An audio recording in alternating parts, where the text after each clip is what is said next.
don't think anyone I know has ever read the terms and conditions of anything.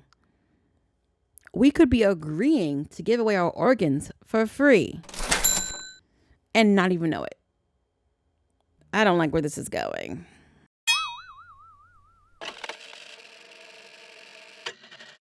Hey guys. For fans of the Real Movie Lovers podcast that I host with the awesome Fahad, this is a spin-off series, Real Talk, where I discuss movies and TV shows more extensively in how art imitates life, imitates art. And for today, our episode is going to be on season 6, episode 1 of Black Mirror. We're going to be diving into Joan is Awful. Spoilers ahead. Let's get into it. Black Mirror is basically about technical advances and technology and how it's good and bad for us.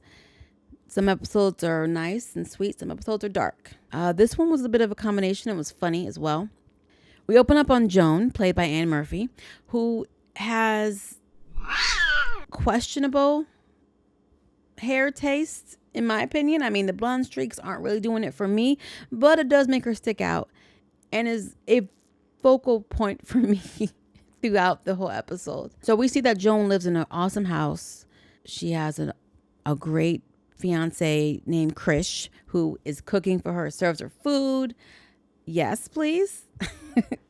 Go ahead, Joan. All right, I see you.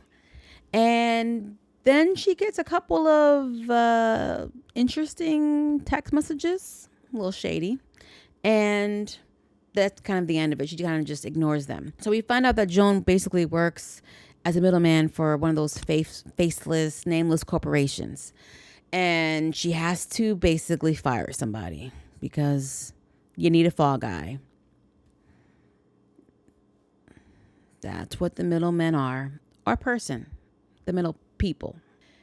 The firing doesn't go well. It's a bit awkward. I mean, Joan's not enjoying it at all. Not really a great time at work today. Then Joan goes to her therapist, where she divulges that although Krish, her fiance, is sweet and thoughtful and nice, he's a bit wah-wah. Even his food isn't seasoned, apparently. Dude, basil, garlic powder, onion powder, something. She goes further and she says that her ex, Mac, and her, they had wild times.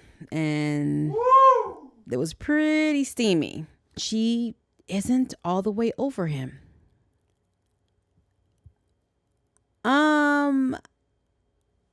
You have a fiance, but you're not over your ex. I smell trouble. As she's leaving her therapist, she receives another text message. Guess from who? Mac, her ex, who invites her to get together. And she agrees to go to dinner with her ex without letting her fiance know. The same ex she's not all the way over. Woo! I do not recommend. She meets him. They talk about, I guess, old times. And she reminds him how he broke her heart, how it wasn't too good. And that she's in a relationship now. She's getting, she's engaged. But she's not that convincing. Which is why I guess Mac went in for the kiss that she did not resist, by the way. So they end up kissing. And then she kind of breaks away and she's like, whoa, no, this is not happening. Technically, it already happened, Joan. You've already crossed the barrier. But okay. So nothing further happens. She leaves. But the dirt has been done. Fast forward to that evening. She's all cuddled up with her man, Krish. They're on the couch. He even cooked for her and added salt this time. They're getting relaxed. And then they're like, oh, let's turn on some TV. And what do they see? Streamberry. I said, Streamberry. Did you get it? You got it, right? You got it. They immediately see the show Joan is Awful, starring Salma Hayek, who, I gotta be honest, is pulling off the blonde streaks a lot better than Joan is. Just saying. Chris is like, oh, let's watch this. I'm all about it. And they hit play, and lo and behold, it's a mirror of Joan's house, her neighborhood, her car, even her job. All of the events that happened that day we're seeing on the show. And Joan is starting to freak out because it's feeling very creepy, because obviously if you were to turn on the television and everything that you had done that day, including how your house looked or how your room looked or what you ate or the toothpaste that you used, you would also start freaking out. I know that I would. At the same time, everyone else is starting to watch it. Her ex is watching it. Krish is trying to comfort her until we get to the part of the day where she's talking to her therapist. Now, what you guys have to understand is not only is this clocking her day, it's exaggerating it and exaggerating her as a person. It's making her look like garbage. When she goes to the therapist in the show, Salma Hayek, and talks about her hot, steamy sex life with her former flame versus her vanilla life with her fiance. Oh man, like you could see the man dying inside, like crushed, like like I felt so bad. He doesn't want to hear anything. And to be fair, Joan has no argument. She has no defense. So he's in the car, ready to go, ready to leave Joan. She's like, no, please don't, please don't. And he's like, okay. And he says the 5 words, let me see your phone. I think we both know that Joan didn't do that. It was all like some really bad nightmare. And the next day, the nightmare continues. Joan goes into work where she's being like gawked at and shamed because everyone has seen the show. And since the show put her in the most negative light, exaggerating every situation to the umpteenth degree, including that kiss, because I mean, it was already bad the first time I watched it, but when Salma Hayek's version, it looked a lot more steamier and worse. And the added words, oh, yeah, they played it up. Apparently, they did such a good job that when she was firing the employee in the show, the NDA was breached, even though it really wasn't Joan who breached it. It was Salma Hayek who breached it. But it was enough cause for corporate to fire her because corporate finds a way. Corporate always finds a way. Joan goes to visit her lawyer, who she had told about everything, getting ready, like, let's sue them. Let's, stop this. The lawyer basically tells her that she has no case. I'm sorry, what? She agreed to allow them to use her life. How? Why? When? When she signed the terms and conditions. Guys, we have got to start reading these terms and conditions. Is this a warning from the writers? Like, do we need to pay more attention to this? Because I got to tell you, I don't think anyone I know has ever read the terms and conditions of anything. We could be agreeing to give away our organs for free and not even know it. I don't like where this is going. Joan suggests suing Salma Hayek. Then, if you can't go after the platform, go after the actress. Another problem. That's not really Salma Hayek. It is a computer-generated version of Salma Hayek because the real actress licensed her digital image to the company to use however they seem fit. In fact, the entire world is AI generated. It does not even exist. It's not a real set. It's all computers. Think about that for a second. That's thousands of jobs done, gone. No producer, no writer, no director, no actors, no makeup artists, no prop master, no stunt coordinator, no assistants, no PAs. You don't even need craft services at this point. No one's going to eat. So Joan is like trying to wrap her head around this. And she's like, well, how is it that everything is exact? How is the AI able to mimic the way her bed looks, her house, her job? Y'all ready for this next part? Let's say that you and I were having a conversation and you were talking about, oh, I need some new sunglasses. The next thing that's going to happen is you're going to go back on your phone, mind your own business, and all of a sudden you're going to be getting fed ads for sunglasses because the phone is listening. So just like with that, the phone is also listening to Joan. Like it's like somehow this AI is not only listening, but it can like see, which is also why the episode is happening in real time, because when Joan broke up with her boyfriend she came back in the house in the show, Salma Hayek had just broken up with her boyfriend and come back in the house. So it was happening in real time. That is some very fast advanced creation. I think this is a perfect segue actually into the WGA and SAG-AFTRA. SAG-AFTRA. I just say SAG, but y'all know what I mean. The strike that's happening. The strike has put everybody on notice and has put a halt to everything.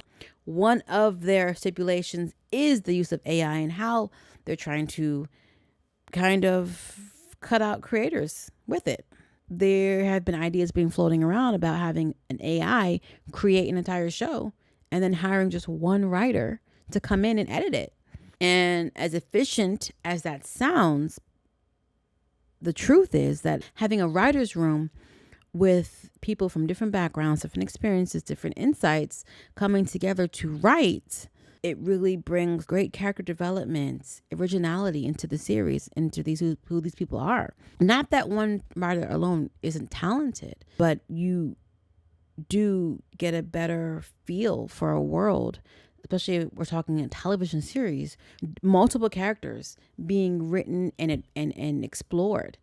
For my show, Zombie Chronicles, for season 2, we had a writer's team, we had a writer's room, and we were able to expand the universe, expand the characters. There were insights and views and ideas that came from the writers that helped enhance the story.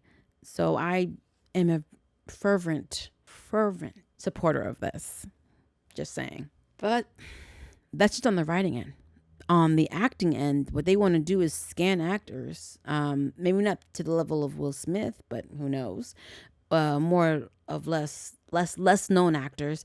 Scan them once, pay them one time, like a rate of like $200, and have the ability to use their image indefinitely, and they would never get paid off the future use. I'm sorry, what?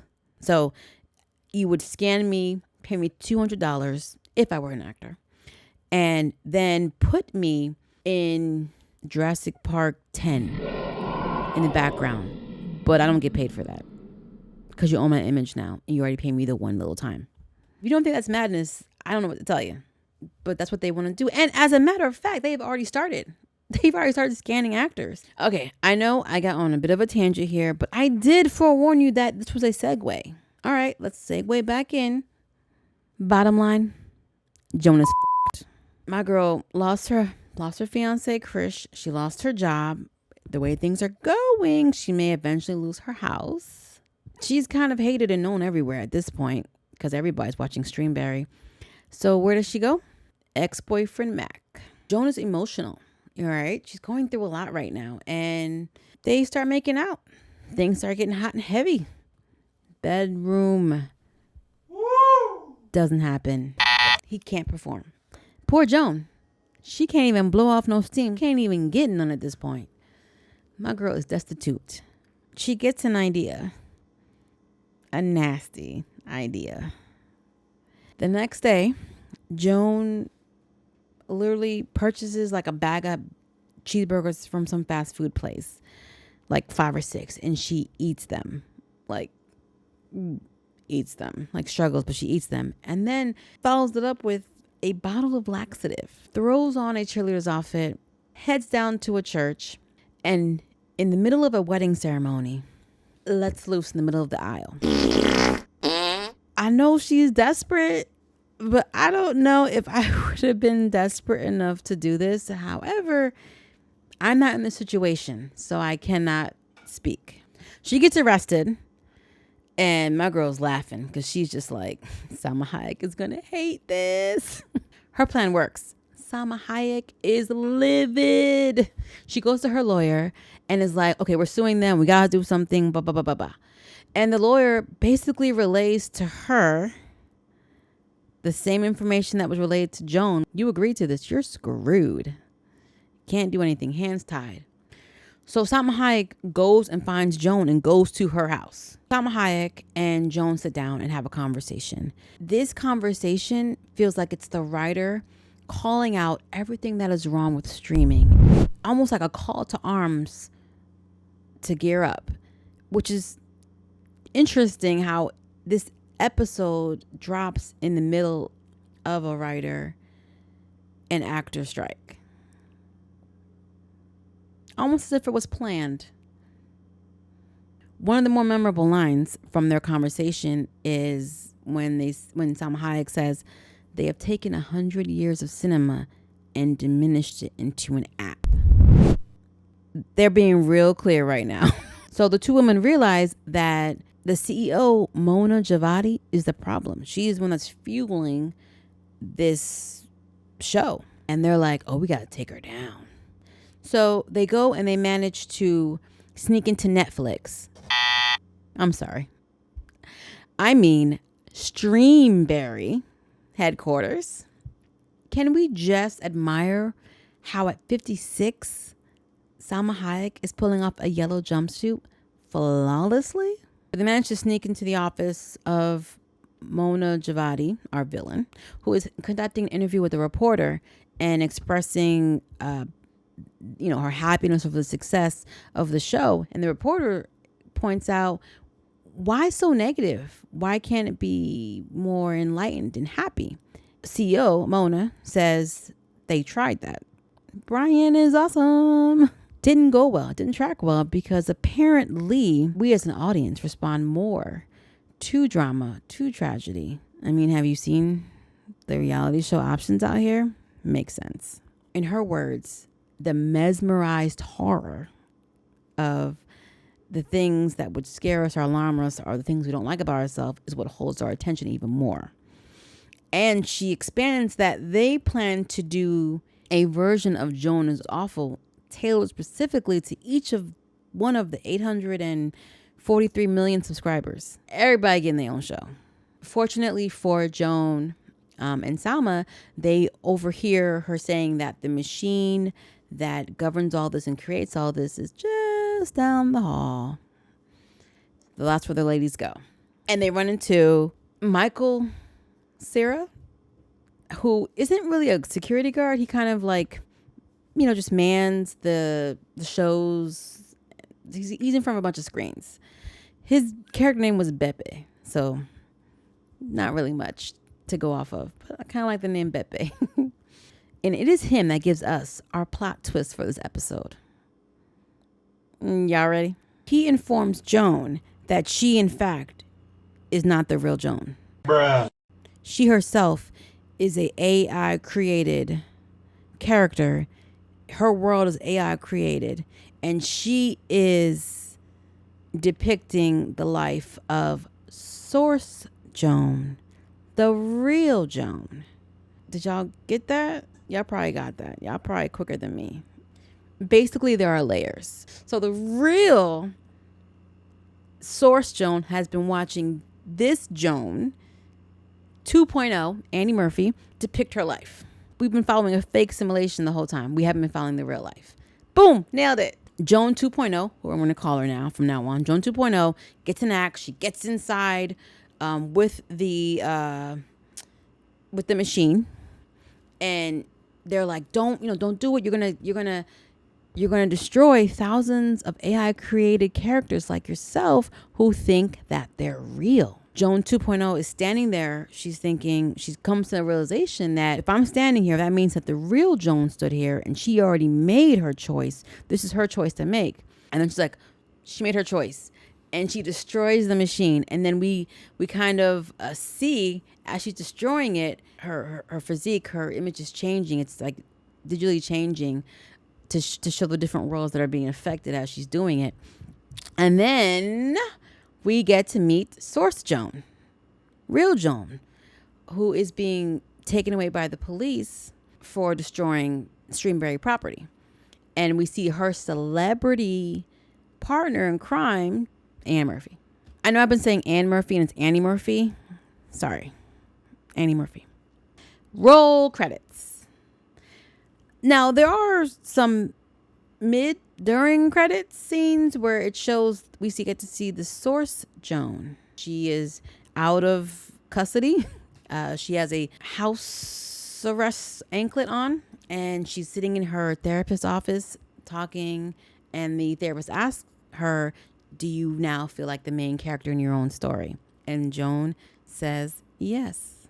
Cut to Joan has opened up her own coffee shop, and Annie Murphy visits her with her own house arrest anklet. And that's the end. Final thoughts. This was a top-notch episode for me. Concept, the storyline, the characters, acting, production design, the dialogue, it all works so well, seamlessly. Salma Hayek's portrayal of Joan was to express that it was television and super exaggerated. Like, it was done very well. This is now in my top 5 of favorite episodes for Black Mirror. Now, I will say I've seen a lot of comments on the internet talking about AI and how you guys don't believe that some of the stuff could happen. ChatGPT, the way it writes is just rudimentary. It's not good. But that's today's version, guys. Today's version. What will it look like a year from now? 5 years from now? It will eventually catch up. Just last week, the article Deadline release says Netflix backlash over AI product manager job post that offers up to $900,000, $900K, amid actors and writers strikes seeking AI protections. So, in the middle of a strike where actors and writers, they're not being felt like they're being heard, they're being not being paid well, they're being taken advantage of, and they're concerned about AI's inclusion, you have Netflix going out of its way to hire someone to develop AI at a very luxurious salary. It's a basic slap in the face. Like, they just posted this. They're making it very clear they don't care. Rob Delaney, who was one of the actors in the episode that we just watched, and this is his quote. He said, so $900K a year per soldier in their godless AI army, when that amount of earnings could qualify 35 actors and their families for the SAG AFTRA health insurance, is just ghoulish. He said, having been poor and rich in the business, I can assure you there's enough money to go around. It's just about priorities. Yeah. And if you guys think I'm making this up, I went on Netflix myself and saw the job.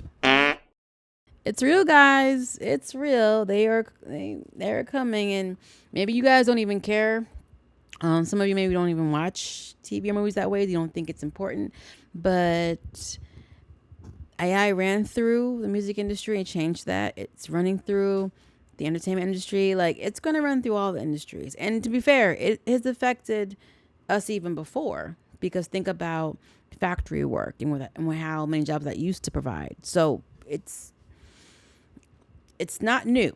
I feel like it's more of a Pandora's box that we've opened, where it can't really be closed and go back to the way things used to be. And these advances aren't all bad. Like, there have been some wonderful inventions and things that have made things better for people, lifespans, quality of life. So, it's not horrible. But the more we advance, I feel like every time we get further in one way, like, we're losing something else about ourselves and our society and how we, Anyway, enough of my tangents. If you enjoyed hanging out with me today talking about this, I'd love for you to, like the video, subscribe, leave a comment. I would love to talk to you guys. Do you agree with me? Are you concerned about AI? Do you think this whole thing is stupid? Do you even like this Black Mirror? Are we doomed? Are we already in the Matrix? Is any of this real? Later.